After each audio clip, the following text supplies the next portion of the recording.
we've got some sound bites I've been promising him here on this whole Sony thing that are really quite delectable. I want to get started on them here. First is a montage. As I mentioned, George Clooney. And let me be honest with us. I don't know George Clooney at all. But something about Clooney I like. Not his politics, but there's something about Clooney. Clooney, to me, is our era's Cary Grant. And I like Cary Grant. I don't know anything about Cary Grant either. But Clooney, when he's working, I mean, he does like the Edward R. Murrow movie and some of the other stuff. But Clooney doesn't offend me for whatever reason. Clooney is a likable guy to me. Just being bluntly open and honest here. And he sent a letter out. A petition-type letter. Asking everybody in Hollywood to sign it. Opposing caving to North Korea.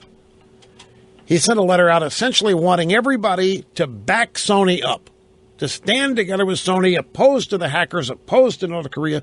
He didn't get one signature. Not one signature from an actor, from a key grip, from a director, from a producer. He didn't get one signature. But the drive-bys loved it.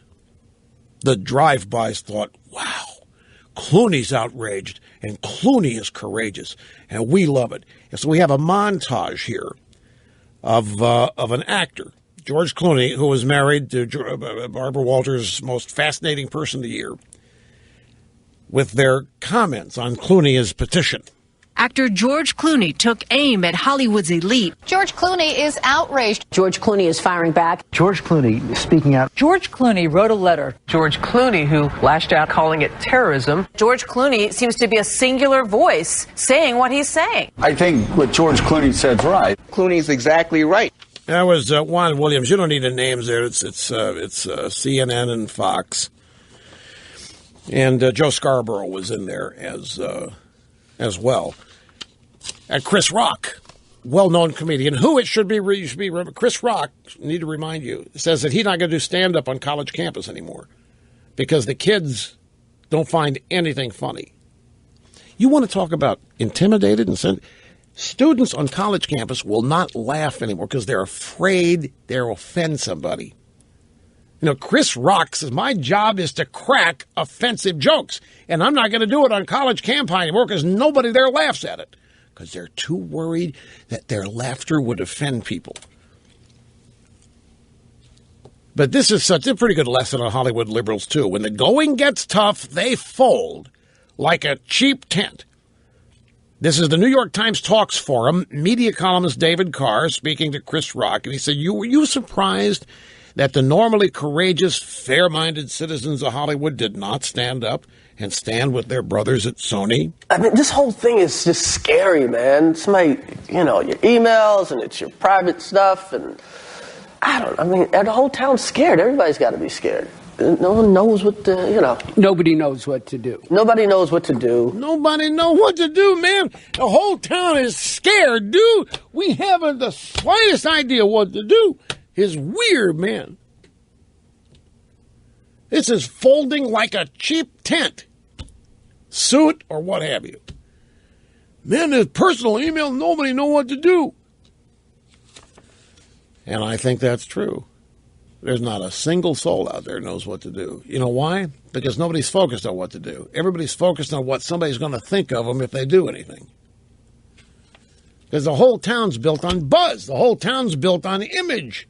The whole town's built on perception. The media can make you, the media can break you.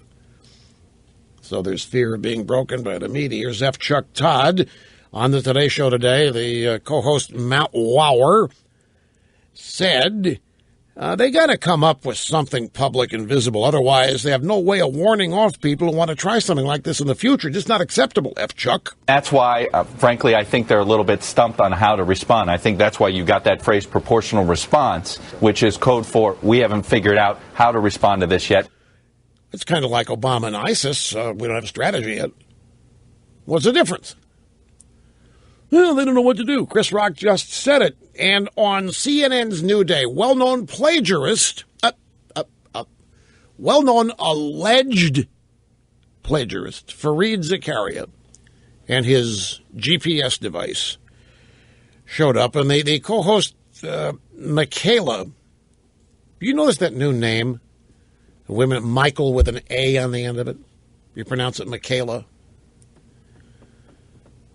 Well, anyway, Michaela Pereira spoke with Fareed Zakaria, GPS host, Fareed Zakaria, GPS, about the U.S. response to the Sony cyber attack. And Michaela Pereira said, should the United States do a retaliatory hack?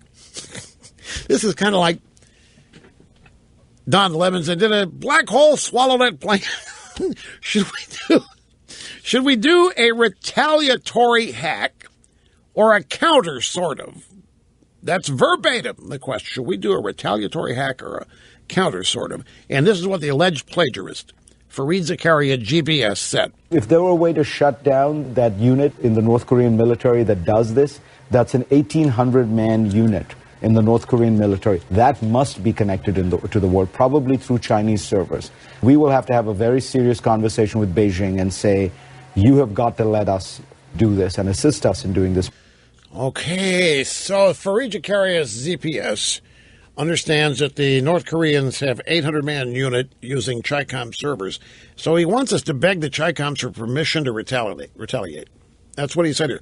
We will have a very serious conversation with Beijing in the world and say that you have got to let us do this and assist us in doing this. What's your question? You have a question?